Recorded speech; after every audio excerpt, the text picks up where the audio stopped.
Bueno, espero que estén muy bien. Yo estoy aquí como cada 15 días leyendo y comentando la columna de esta semana. En la columna de esta semana lo que hago es hablar sobre cómo la opinión pública está cada vez más dominada por mucha gente que habla de cosas sobre las que sabe muy poco. Hablo entonces sobre cuáles son las consecuencias de eso y qué remedios hay para aquello si es que se necesitan remedios. Recuerden que la columna la pueden leer en la revista Forbes o en el diario El Colombiano. Y en este caso se titula El mundo está lleno de opinadores de todo y expertos de nada. Dice lo siguiente: hoy quiero hablar de algo que llamaré la explosión del diletantismo. El diletantismo es un término que, con cierto matiz despectivo, se usa para describir el cultivo de una actividad de manera superficial o esporádica. Es en esencia una forma de señalar que alguien habla de lo que no es experto y que, por esa misma razón, debería abstenerse de hacerlo. Al hablar de la explosión del diletantismo, me refiero entonces al estado actual de la conversación pública, en la que proliferan voces influyentes que opinan con absoluta seguridad sobre temas que no conocen lo suficiente. Esto se manifiesta en dos fenómenos claros. Primero, la multiplicación de comentaristas profesionales con una formación mínima que disfrutan de millones de seguidores. Piensan en los youtubers, tiktokers y demás, ¿no? Segundo, la disposición generalizada del resto de nosotros a opinar con convicción sobre cualquier asunto en redes sociales, aun cuando no sepamos más que la persona promedio sobre aquellos. Este impulso por tuitear sobre el evento de moda y reaccionar inmediatamente a él así no sepamos mayor cosa. Usted podría decir que esto no es nuevo, que antes de los youtubers y los tiktokers, los periodistas tradicionales ya jugaban un rol similar. Piensa en la época del gran periodismo, ¿no? Sí, mediados, comienzos del siglo XX.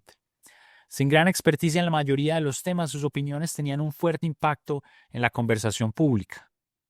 Además, la naturaleza humana nunca se ha distinguido por la prudencia y la reflexión pausada. La gente siempre ha tenido opiniones fuertes sobre los asuntos de actualidad, independientemente de lo bien que los conozcan. Antes esas opiniones se expresaban en la plaza del pueblo, hoy lo hacen en su equivalente digital, las redes sociales. En ese sentido, quizás siempre hemos vivido en una era de diletantismo. Y sí, eso es cierto. Sin embargo, lo que marca una diferencia hoy es la abundancia de información, la que permite que cualquiera acceda en cuestión de minutos a un nivel de conocimiento básico que antes requería días o semanas de búsqueda y reflexión. Es decir, hoy una persona puede leer durante 2 minutos los resultados de una búsqueda de Google o de una conversación con una inteligencia artificial, con ChatGPT, con Grok, lo que sea, y sentir que ya domina lo esencial de un tema. El acceso a esa información genera una falsa sensación de experticia. Lo que es apenas un esbozo de comprensión se confunde con conocimiento genuino. Si eso se suma el poder amplificador de las redes sociales, el resultado es que cualquier voz puede llegar a millones sin pasar por filtros mínimos de verificación sobre su conocimiento o experticia. Así se configura un espacio de discusión lleno de voces como nunca antes en la historia, pero sustentadas en mucho menos tiempo de formación y análisis. La explosión del diletantismo es, de hecho, uno de los principales motores de la crisis de desinformación que vivimos.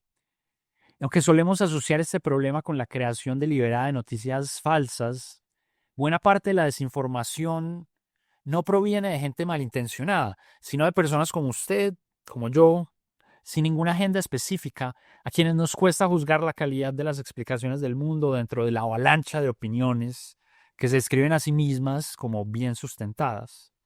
Eso alimenta un ambiente de posverdad en el que ideas fácilmente refutables por expertos no solo circulan libremente, sino que prosperan y llegan a imponerse sobre muchas otras más sólidas. Ante ese problema, al igual que con la mayoría de los procesos que traen consecuencias sociales negativas, el instinto natural es querer regularlo. No obstante, yo tengo serias dudas de que esa sea una aproximación prometedora en este caso. ¿Cómo regular el diletantismo? ¿Quién tendría la autoridad para decir quién es realmente un experto en algo? ¿Con qué legitimidad podría esa autoridad determinar qué puede decir o no una persona? Yo creo que ven ya cómo esto lo lleva a uno a un sendero fácilmente de autoritarismo y represión del pensamiento y la expresión. Pero aún más relevante es reconocer que la explosión del diletantismo también trae consigo elementos positivos. Esta representa una democratización de la discusión pública, la cual, al menos en las esferas de decisión, siempre estuvo dominada por las élites. En otras palabras, esta es quizá la primera vez en la historia de la civilización en la que la probabilidad de que la opinión de una persona común llegue a oídos de quienes toman las grandes decisiones colectivas, los monarcas, los presidentes, los altos funcionarios, no es cero.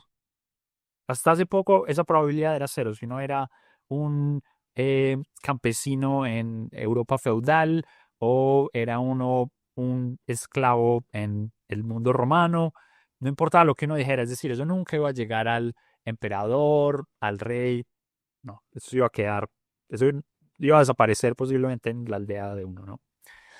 Esto por no hablar del hecho de que la persona del común tenga un espectro muchísimo más amplio de cosas sobre las que le interese y pueda generarse una opinión, aunque superficial, constituye un logro extraordinario de la humanidad en sí mismo. Solamente eso, que la gente pueda tener una opinión sobre más cosas, ¿no? Eso ya es algo bueno que ha traído la civilización a nosotros.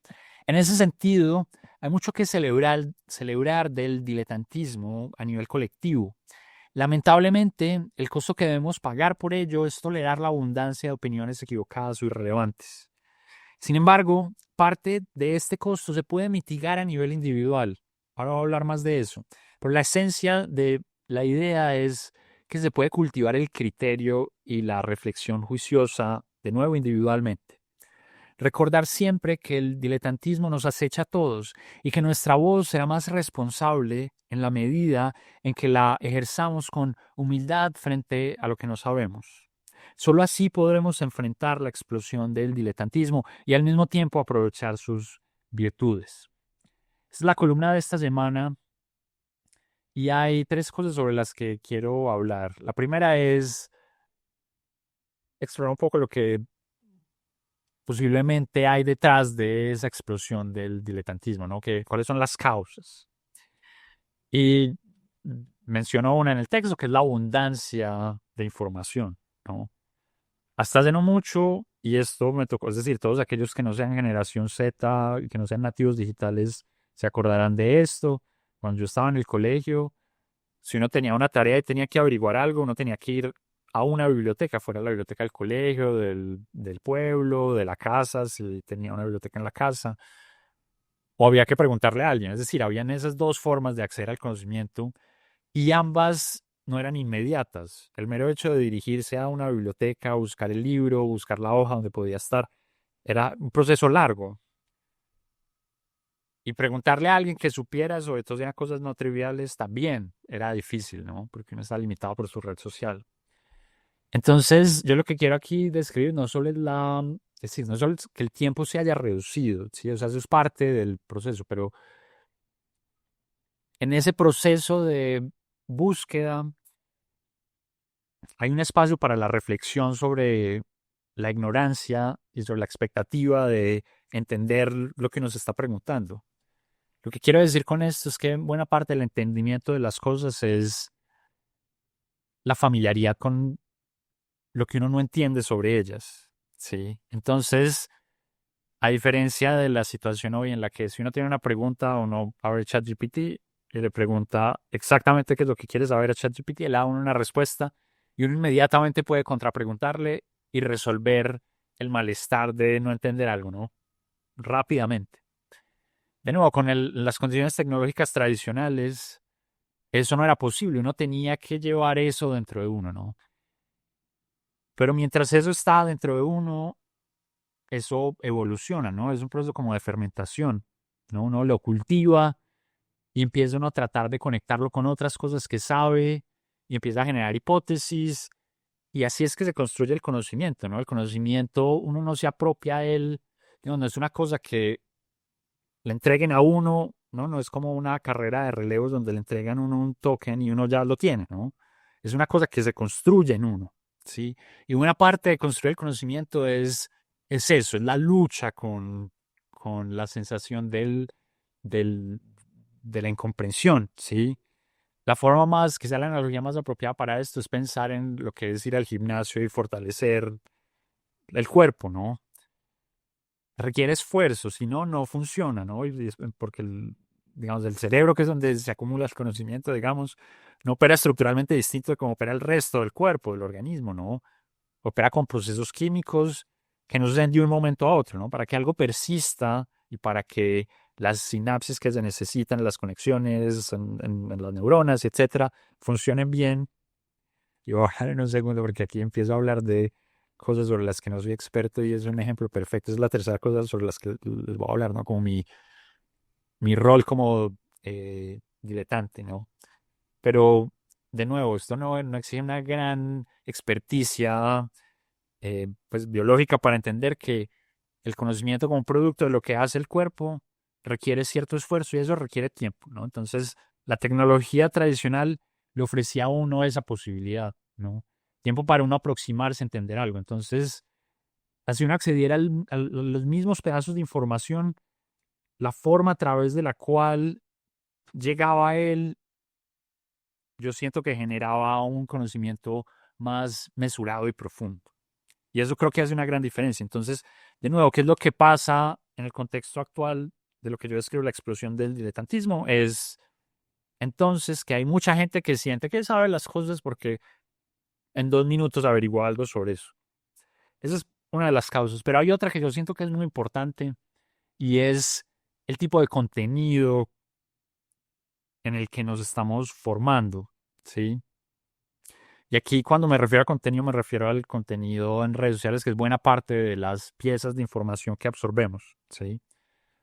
¿Cuáles eran las condiciones tecnológicas previas? Uno aprendía que uno cómo absorbía información, uno la absorbía en libros o hablando con gente, o viendo televisión o oyendo radio, ¿no? Pero incluso si uno piensa en los productos como de más corta y, y naturaleza superficial, como la televisión, los programas de televisión duraban media hora, ¿no? Bueno, habían comerciales y demás, pero uno de los comerciales no sentía como aprender mucho. Entonces, la cabeza de uno estaba diseñada para pensar las cosas en espacios de tiempo grandes, ¿sí? Esto de nuevo por no hablar simplemente de los libros, ¿no? Uno para entender entonces un argumento tenía que sentarse por horas y horas a construirlo, ¿no? Paso a paso, pensando entonces en las sutilezas, en las complejidades y, ¿no? Los libros son contenido denso, lento, por llamarlo de alguna forma. Eso es muy distinto al tipo de contenido que consumimos generalizadamente hoy en día.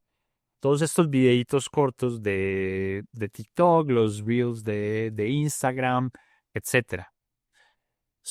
Es contenido de 30 segundos, 1 minuto, 2 minutos.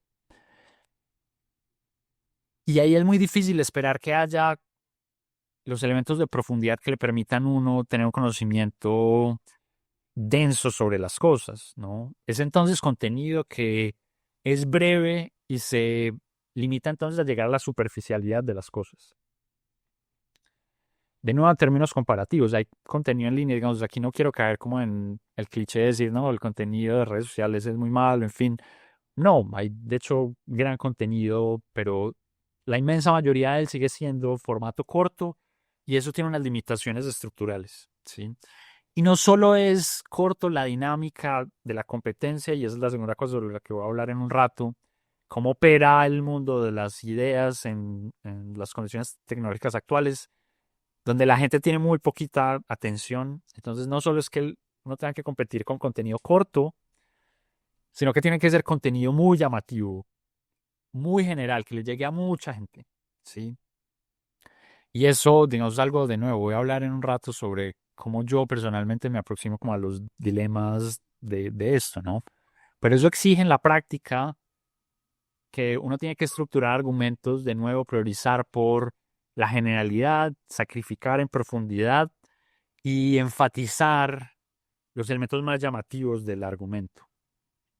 Y eso no necesariamente está alineado con un entendimiento más estructural de las cosas.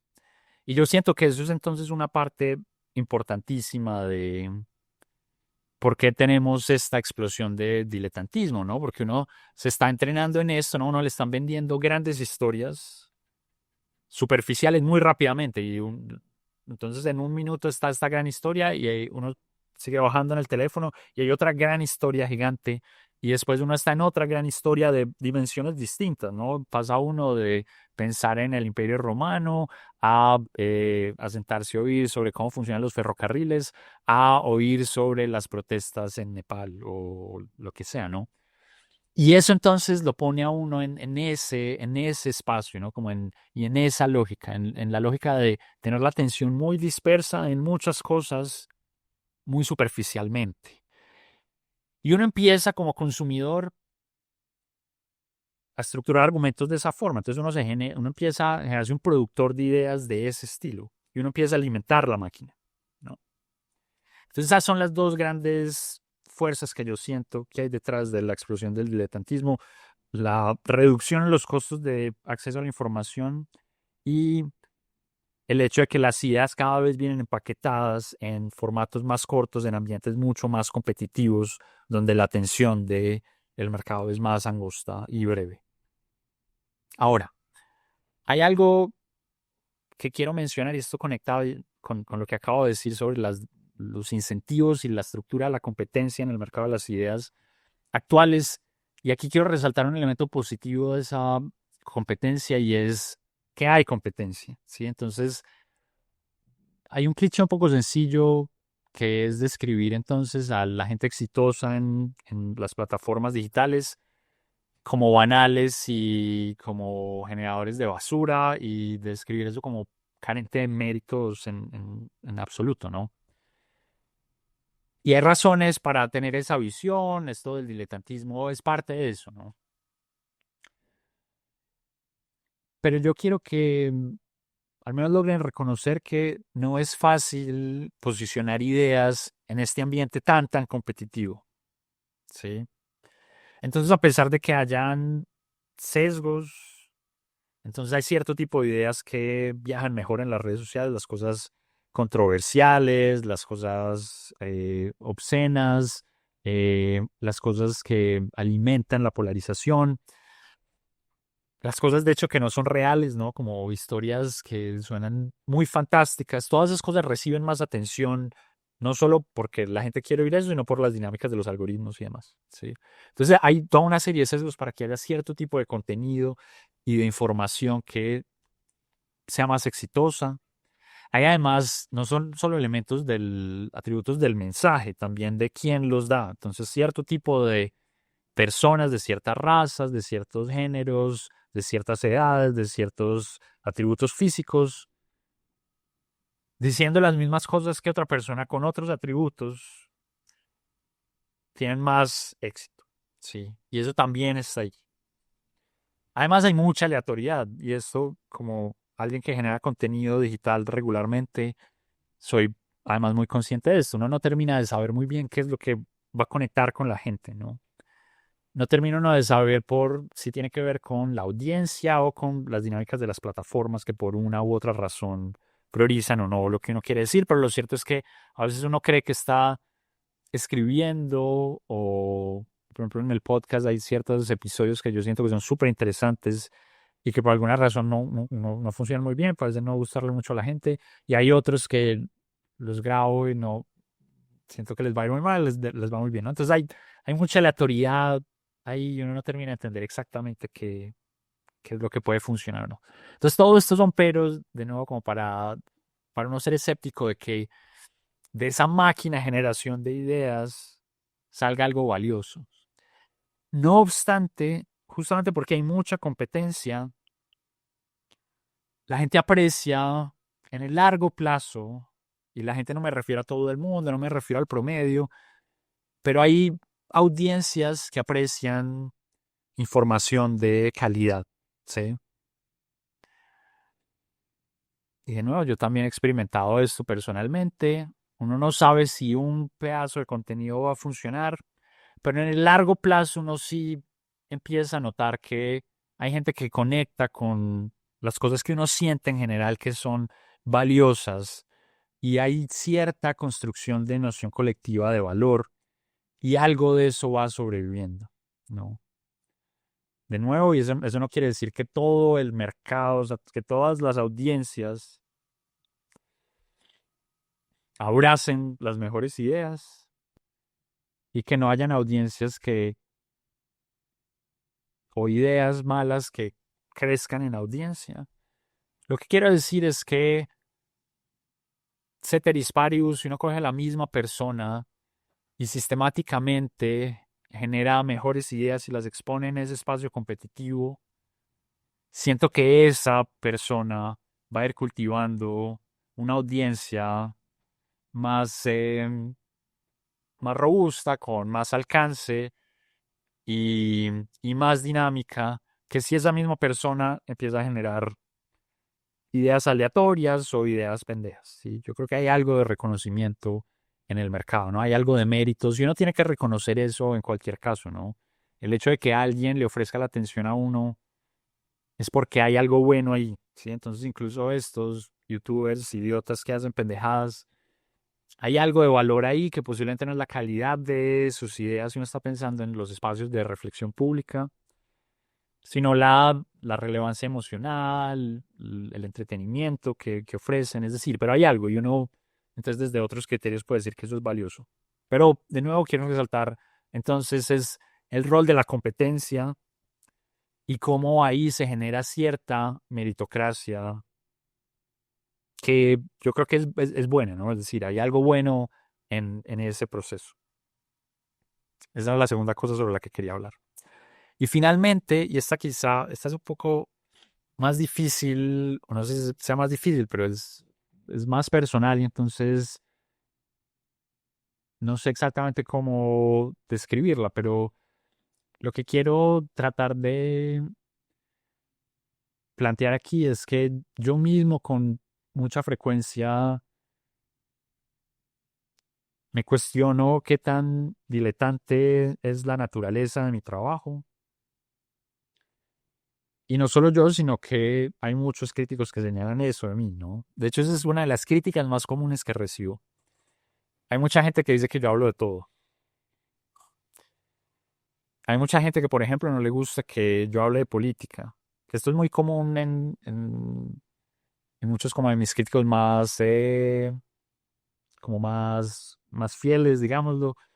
Y es que por el hecho de que yo tengo un doctorado en economía, piensan que yo solo puedo hablar de economía. O sea, como que les enoja que yo hable de algo distinto de economía. Y, por ejemplo, yo hablo mucho de política y hay gente, y esto me lo dicen como muy abiertamente en redes sociales, como volvieron los economistas, esto además alimentado por el estigma que tienen los economistas, ¿no? De engreídos y de hablar sobre otras disciplinas cuando no saben sobre eso. Y me dicen como, ya le van a enseñar a los politólogos, estos economistas, a pensar la política. Y mucha de esa gente parece no saber, yo trabajo en uno, si no es que el mejor departamento de ciencia política del mundo. Eso no quiere decir que todo lo que yo diga sobre política esté bien, o que algo de lo que yo diga de política esté bien, pero yo conozco bastante bien la frontera de la disciplina, ¿sí? También hay mucha gente que no le gusta que yo hable de historia, no, porque un economista que va a saber de historia. Yo toda la vida he trabajado temas de historia económica, esa es mi experticia como investigador. Y hay papers y libros y capítulos en libros y todo tipo de producción científica en ese campo. Es decir, yo soy un experto en eso, en historia económica y historia política. Entonces, yo siento que hay muchas críticas sobre que usan el elemento del diletantismo como una forma simplemente de eh, de proteger feudos, ¿no? Entonces a los historiadores no les gusta que nadie fuera de ellos hable de historia, a los politólogos hay muchos que no les gusta que otros hablen de política, ¿no? Como que hay una fragilidad sobre el feudo del conocimiento de uno y uno quiere poner estacas para que nadie más entre y cualquier otro que entre, entonces es fácil ponerle la etiqueta y decir, usted realmente no es un experto, ¿no? Y eso no creo que sea bueno, no creo que sea útil y no creo que sea cierto, además, ¿sí? La segunda, o sea, como que hay otro elemento que quiero mencionar como alrededor de eso, ¿no? Y es que entonces sí es posible, y a mí me gusta pensar que yo soy un ejemplo de eso de cierta forma, y es construir perfiles profesionales generalistas, ¿no? Entonces, la crítica al diletantismo no creo que deba interpretarse como, no, lo que no necesita es que la gente tiene que especializarse en algo y solo hablar de eso. El resto es paja. Y yo creo que hay muchos problemas en un mundo hiperespecializado. Yo creo que las personas que tienen perspectivas generalizantes o generales simplemente son tremendamente valiosas en la sociedad. Son los que logran conectar a las distintas personas que están pensando de forma muy angosta en algo y conectarlas, y de ahí viene buena parte de la innovación y de ahí viene buena parte de la adaptación de soluciones a problemas, de ahí viene buena parte de los mecanismos para solucionar conflictos entre gente. Es gente que puede ver el bosque y tomar lo mejor de cada espaciecillo, cada grupillo de árboles, ¿sí? Eso yo creo que es muy valioso y creo que es posible construir ese tipo de perfiles con rigor. Y sobre eso quiero decir algo que siento que es importante, y es la construcción desde rigor, entonces exige reconocer que el generalismo entonces hasta cierto punto está acotado. Es decir, la búsqueda de un perfil generalista no debe llevarlo a uno a ignorar que estructuralmente si hay disyuntivas entre cuánto abarca uno y qué tan profundo puede llegar uno en el conocimiento de algo. Entonces algo que yo siento que es no muy recomendable, y esto lo discuto yo con frecuencia con mis estudiantes, es querer ser desde muy pronto un generalista.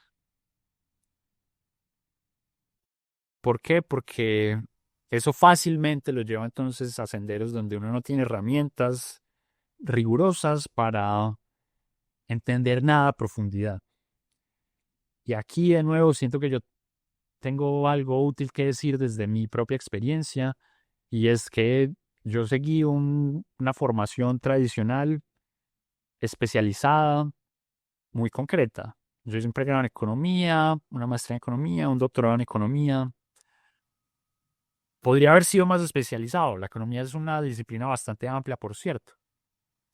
Pero ninguno de estos programas eran unos programas generales sobre ciencias sociales o sobre todo, ¿no? Hay disciplinas aún más amplias, ¿no? Uno puede pensar, por ejemplo, en la filosofía, como sobre todo, ¿no? Campos sobre el conocimiento en general. Si yo hubiera ido por uno de esos otros caminos, por ejemplo, quizá nunca hubiera desarrollado las herramientas matemáticas que la economía me ofreció, ni las herramientas estadísticas o de programación. Herramientas muy puntuales para pensar el mundo de forma más rigurosa. ¿Sí? Eso implicó que yo no aprendiera otro tipo de cosas. ¿Sí? Si yo hubiera hecho un doctorado en sociología, por ejemplo, sabría más de eh, pensadores del siglo XIX, por ejemplo. ¿Sí? O si hubiera hecho un doctorado en ciencia política, sabría más sobre elecciones, ¿sí? Y sobre técnicas de muestreo, por ejemplo. Entonces, hay disyuntivas, ¿sí? Pero uno tiene que aceptar esas disyuntivas para desarrollar cierto tipo de herramientas, y el generalismo empieza a simplificarse con la experiencia, y con los años empieza a hacerse más sencillo. Si uno tiene buenos fundamentos en alguna disciplina, empieza a ser más fácil entender otras cosas, ¿no? Una vez se entiende muy bien ciertas áreas, es fácil empezar a usar esas herramientas y esos conceptos y esas lógicas para mirar el mundo para aplicarlas a otros espacios que uno no conocía. Entonces, yo no recomiendo exactamente construir un perfil generalista abandonando por completo la especialidad desde muy temprano. Yo creo que hay un punto en el que es importante ir a fondo más que ir ampliamente, ¿sí? ¿Cuál es ese punto? O sea, ¿en qué momento de la carrera es ese punto? Yo siento que es temprano en la carrera, pero no demasiado temprano. Y voy a tratar de ser aquí un poco más claro para no confundirlos en como los matices del argumento. Cuando yo hablo con mis estudiantes en Stanford, por ejemplo, yo les digo, mire, ustedes están muy jóvenes, van a estar aquí 4 años y pueden tomar todo tipo de materias. Esa es una de las ventajas de las escuelas de artes liberales y en general del modelo educativo americano, a diferencia de la mayoría del modelo hispano y en Europa continental, donde uno entra a una carrera de economía y uno desde el primer semestre está viendo cursos especializados de economía. En el modelo anglosajón uno entra, toma clases generales y decide su major, que es como su carrera en el segundo año. Y aún así puede tomar clases prácticamente de cualquier cosa, ¿no? No tiene que acumular ciertos créditos en el major, pero es bastante flexible, ¿no? Esto es una educación muy, muy amplia en ese sentido, al menos como profesionalizante si uno quiere. Y entonces lo que yo le digo a mis estudiantes es traten de aprovechar eso. La vida prontamente los va a ir especializando por las presiones del mercado y demás. Usen estos años para aprender un poco de todo y explorar qué es lo que les interesa, ¿sí? Con la ventaja de que en el contexto universitario, eso quiere decir tomar cursos específicos donde uno puede ir profundo en un tema, ¿no? Entonces yo les digo, tomen un curso de historia militar y tomen un curso de microaplicada y tomen un curso de cálculo, ¿sí? Estas son cosas muy distintas, pero pues son cursos profundos cada uno de ellos. Entonces, traten de abarcar mucho, apalánquense en el hecho de que esa abarcada amplia en el contexto universitario también tiene elementos de profundidad y luego el mundo laboral los va a ir especializando. Y en ese momento, una vez uno sale del pregrado, creo que es un buen momento para empezar a pensar en especializarse en algo, ¿sí? Y con el tiempo, creo que uno puede, si siente que tiene una de estas orientaciones generalistas, una vez tiene uno una buena especialidad en un campo, empezar a alimentar una perspectiva comparativa, elementos interdisciplinarios. Eso empieza a ser la forma en la que uno puede ir construyendo este perfil generalista, ¿no? Pero entonces, de nuevo, yo no recomiendo como decir yo soy un generalista y echarse uno toda la vida tratando de mantener esa cosa generalista y evadiendo la especialización, porque lo que suele pasar en términos prácticos es que ese tipo de gente termina siendo gente que habla de todo, o sea, esos son los diletantes puros, ¿sí?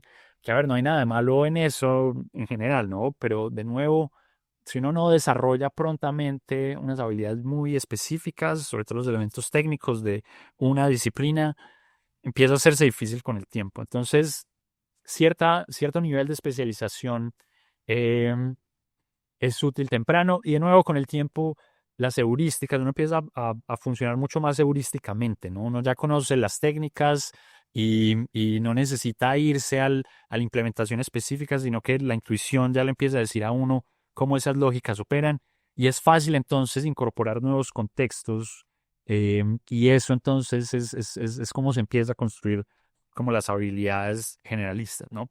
Pero entonces de nuevo, creo que el mensaje amplio con esto es posible construir perfiles generalistas rigurosos, pero eso de cierta forma exige desde muy temprano aceptar que hay unas disyuntivas entre abarcar mucho y o pensar muy profundo. Y eso uno tiene que aceptar eso, ¿no?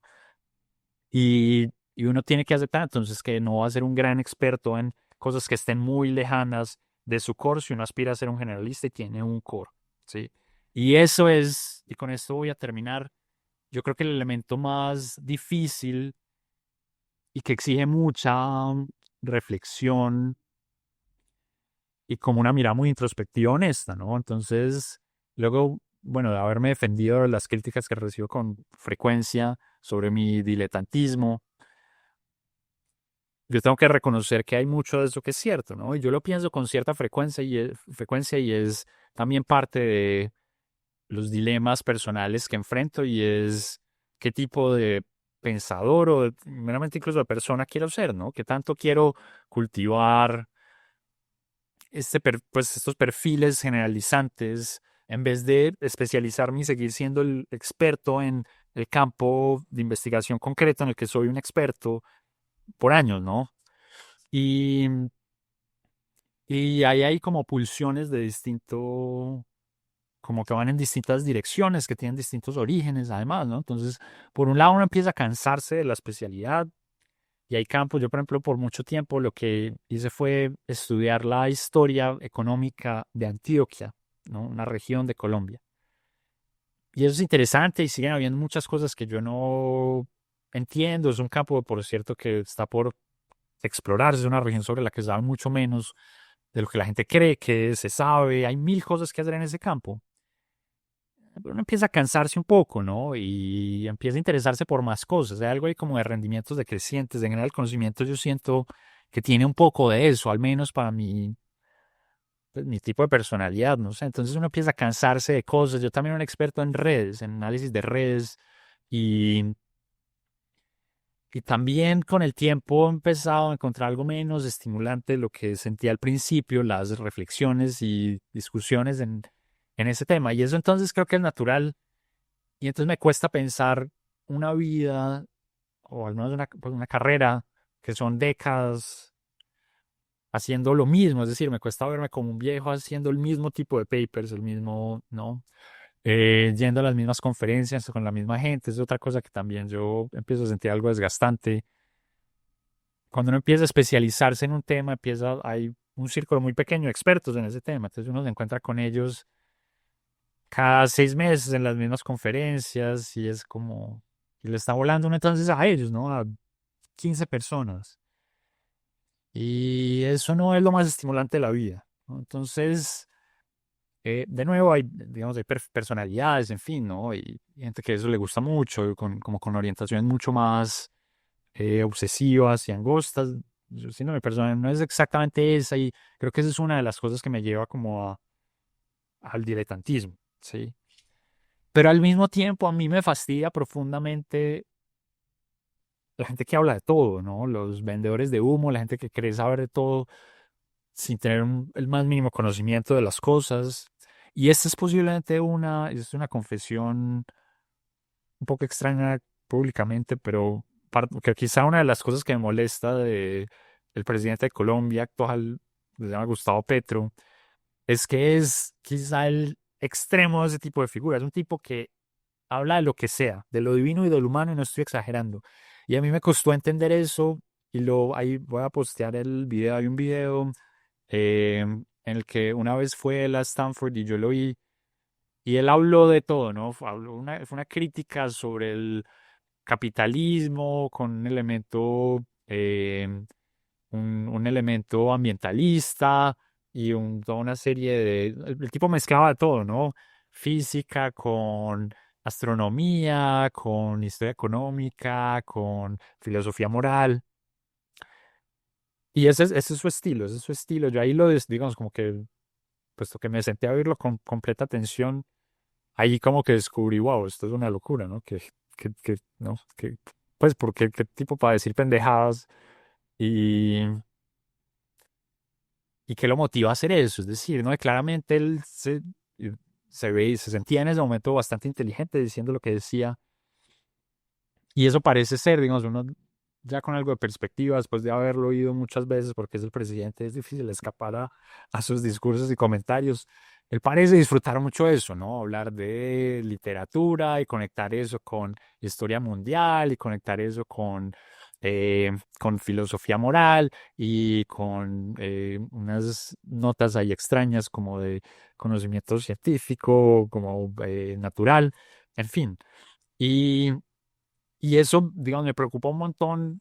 Creo que lo que estoy tratando de decir con todo esto es que posiblemente buena parte de mi malestar hacia el tipo tiene que ver con que identifico como todo lo que no me gusta a mí, ¿no? Como que yo digo, qué vergüenza que haya gente que pueda pensar que lo que yo hago es algo así, ¿no? O sea, como que ese es el extremo de ese apetito generalista, ¿no? Es gente que conecta incoherentemente todo tipo de ideas con una confianza absurda.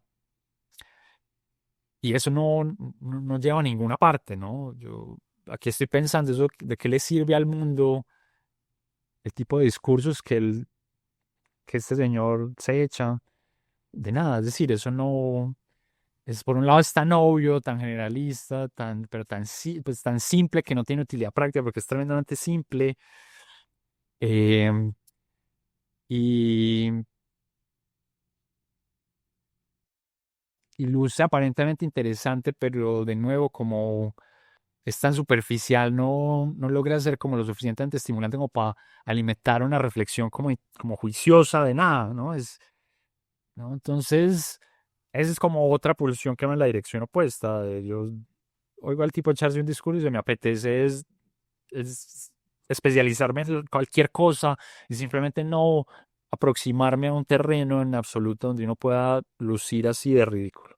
Sí, y espero, pues digamos, a mí no me gusta ofender personalmente a nadie, espero que no se interprete así, pero digamos, son como las emociones naturales y pues muchos colombianos creo que tienen emociones parecidas al identificar eso, ¿no? Y a quienes no hayan oído, es decir, quienes no estén familiarizados con el personaje, búsquenlo y van a encontrar como mucho de eso es delirante, ¿no? Es decir, hay una cosa ahí incluso pues que cuesta pensar que no tiene que ver con algunos trastornos, y es decir, es interesante desde ese punto de vista, ¿no? Como lo loco que se ve todo, ¿no? Entonces, eso, lo que siento que estoy tratando de contarles aquí es cómo no es sencillo navegar esta tensión entre el deseo por explorar el mundo, que de cierta forma es el diletantismo, ¿no? Es la riqueza que viene de poder aprender cosas distintas, ¿no? Versus, entonces como la superficialidad e infertilidad de ese tipo de actitud, ¿no? De navegar el mundo vagamente, sin tener ninguna profundidad que permita hacer nada que valga la pena, versus una aproximación al mundo mucho más angosta, que puede generar más valor local, pero que puede ser mucho más tediosa y, y desgastante. No es sencillo navegar eso a nivel personal, y la reflexión juiciosa sobre eso creo que es la única herramienta que tenemos genuinamente para enfrentar los retos del diletantismo. Entonces lo que yo los invito a pensar es un poco en eso, ¿no? Como cuando está uno siendo un diletante y si ese es un sendero que realmente es valioso para uno y como para el mundo, sí, entonces simplemente está uno atento de Twitter y ve la última noticia y de inmediato uno sale a comentar, no, es horrible lo que pasó, ¿no? Y es, bueno, pero qué sé yo de esto, ¿no? Que pasó algo en el Medio Oriente y entonces, bueno, porque cuántas veces he ido yo al Medio Oriente, qué es de dónde viene mi conocimiento sobre esto, ¿no? Eh, Quizá no tengo nada que decir sobre eso, ¿no? Quizá, sí. Y al mismo tiempo, quizá, y esto le pasa mucho a muchos académicos, gente que tiene un conocimiento muy especializado, que le cuesta aventurarse a espacios donde ese conocimiento puede servirle, ¿no? Y traducirlo no va a ser fácil porque los contextos y los espacios de conocimiento son diferentes, pero ese capital, ese conocimiento se puede usar para otros propósitos y yo creo que hay mucha riqueza en esos esfuerzos. Entonces, en fin, de nuevo, digamos, es un esfuerzo personal y creo que requiere como mucho juicio y criterio, que además, volviendo a la cuestión sobre la evolución de la carrera de uno, es algo que se va construyendo, ¿no? Entonces, también uno necesita algo de paciencia para lograr identificar dónde quiere estar uno en distintos momentos. Eso es lo que tenía para contarles hoy, una columna quizá inesperadamente personal, pero espero que hayan disfrutado de esto. Cuéntenme qué piensan y los leeré y los espero volver a ver en 15 días.